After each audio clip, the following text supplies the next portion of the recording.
Dear students, today we will see types of virtualization. First type is operating system level virtualization.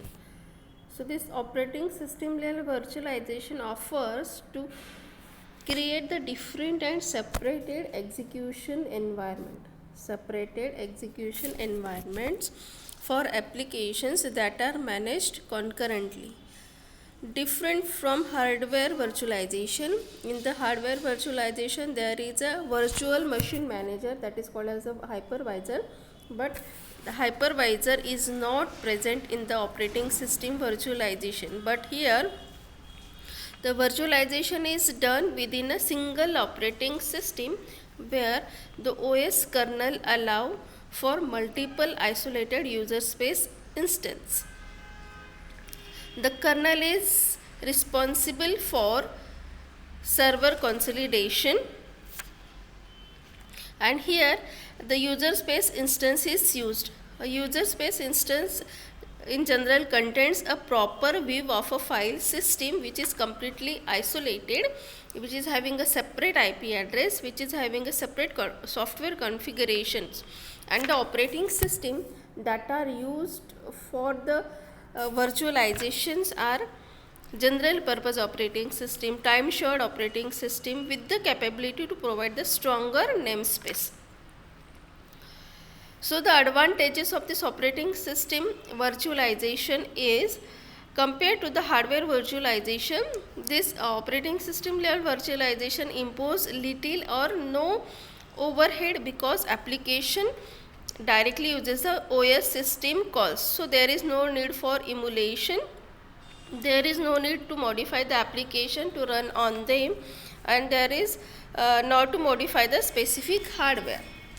But this operating system level virtualization does not expose the flexibility which are provided in the hardware virtualizations. Okay, so this is about operating system level virtualization. Next is programming language level virtualization. This programming language level virtualization is used to achieve the ease of deployment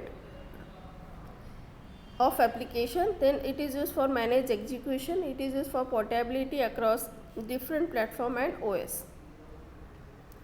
It consists of virtual machine executing the byte code of a program. So what is byte code? Byte code means the code after compilation process. We can call it as a machine code also, which is the result of compilation process. Compilers implemented and use this technology to produce the binary format representing the machine code for an abstract architecture. And the characteristics of this programming language level virtualization is vary from implementation to implementation. So the example of this programming language level virtualization is in Java platform there is a Java virtual machine, and in .NET it is a common language infrastructure, that is CLI. Now advantages of programming language level virtualization, or we can call it as a process level virtualization. It provides the uniform execution environment across different platforms. It provides uniform execution environment. Then it simplifies the development and deployment efforts of the programming. It allows more control over the execution of programs. It provides the security by filtering the I/O operation, and easy support for sandboxing, means your virtualization is secure. Next is application level virtualization. This application level virtualization is a technique allow application to be run in the runtime environments, and in this scenario applications are installed in the expected runtime environment but are run as though they were. In general, these techniques are mostly concerned with partial file system. Here the application is run in a runtime environment that do not natively support all the features required by the applications. Still that application is run. So this application level virtualization use the technique that is called as the emulation.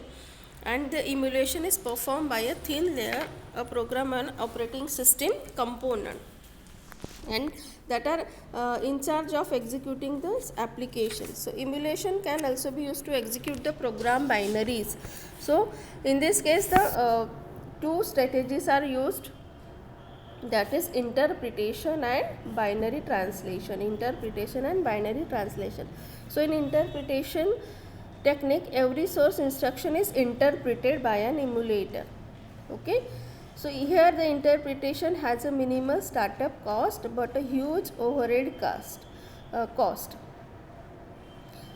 Binary translation, in this technique every source instruction is converted into native instructions with equivalent functions. Means where that instructions are executed according to that processor, that instructions are translated. For example, if there are 85 instructions but we are running on it 86, then that are converted into 86 processor. Okay. Binary translation has a large initial overhead cost, but over time it is subject to better performance since previously translated instructions are used again and again. So it is not necessary to translate that instructions again and again. So this is about the application level virtualization. In the next section we will see other types of virtualization. Thank you.